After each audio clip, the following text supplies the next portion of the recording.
আপনারাও কি এমনভাবে কম ঝাল দিয়ে ফুলকপি, আলু, টমেটো আর মাছের তরকারি রান্না করে খেতে চান? তো চলুন শিখে নিই কিভাবে কম ঝালে আমরা রান্না করব। তো আমি একটি কড়াইয়ের মধ্যে পেঁয়াজ কুচি আর কাঁচামরিচ কুচি দিয়ে দিলাম, কেটে দিয়ে দিলাম। তো আমরা যেহেতু ঝালটা কম খাবো এজন্য আমি কাঁচামরিচটা একটু বেশি দিলাম আর গুঁড়া মরিচটা একটু কম দেব, যাতে ঝালের লিমিটটা থাকে। তো দেখুন আমি নাড়াচাড়া দিয়ে দিচ্ছি আর একটু ওয়েট করে পেঁয়াজ আর কাঁচামরিচের কালারটা ধরার জন্য অপেক্ষা করব। অপেক্ষার পর আমি এর মধ্যে দিয়ে দিয়েছি আদা রসুন পেস্ট, লবণ স্বাদ অনুসারে দিবেন আপনারা, লবণ, ধনে গুঁড়ো দিয়ে দিলাম।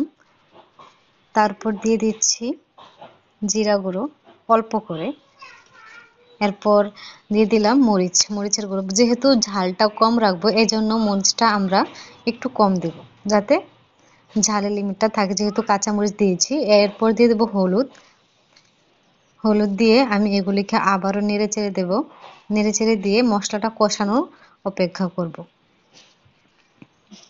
দেখুন আমি ইউটিউবে নতুন চ্যানেল খুলেছি, এই জন্য আমার রান্না আপনাদের কাছে কেমন লাগে প্লিজ কমেন্টে বলবেন।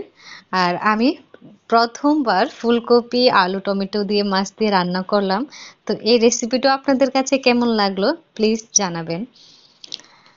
তো দেখুন মশলাটা কি সুন্দর কষানো হয়ে গেছে।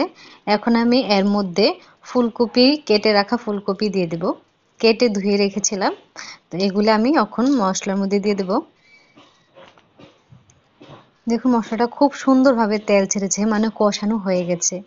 এরপর আমি ফুলকপি, আলু, কেটে রাখা আলু একসঙ্গে দিয়ে দেব। দিয়ে আমি দেখুন এগুলি দিয়ে দিয়েছি। দিয়ে এখন এগুলিকে নেড়ে ছেড়ে দিয়ে দেবো। আর যেহেতু আমি আগে একটু নেড়েছিলাম, তো অনেক জায়গা স্কিপ হয়ে গেছে, এজন্য সরি। তো মশলাটা কড়াইয়ের মধ্যে লেগে যাচ্ছিল, এজন্য আমি হালকা হালকা জল দিয়ে মানে ফুলকপি আলুগুলিকে কষিয়ে নেব। যখন আমরা ফুলকপি আলুগুলোকে মশলার সাথে কষাবো তখন কিন্তু লেগে যেতে পারে, এর জন্য হালকা হালকা জল দিয়ে আপনারা এগুলিকে কষিয়ে নেবেন, বেশি পরিমাণ জল দিবেন না, হালকা হালকা জল। দেখুন এরপর আমি হালকা জলের পরে যখন কষানো হয়ে গেছে তখন আমি বেশি জল দিয়েছি, দিয়ে ঢাকনা দিয়ে দিয়েছি। ওই জায়গাটি স্কিপ হয়ে গেছে। তো আপনারা ভালো করে কষানো হওয়ার পর এরপরে হালকা গরম জল দিবেন, ঠান্ডা জল দিবেন না প্লিজ, গরম জল দিবেন। দিয়ে দেওয়া হয়ে গেছে। এখন দেখুন ফুলকপি, আলু, টমেটোগুলো ফুটে গেছে, সিদ্ধ হয়ে গেছে।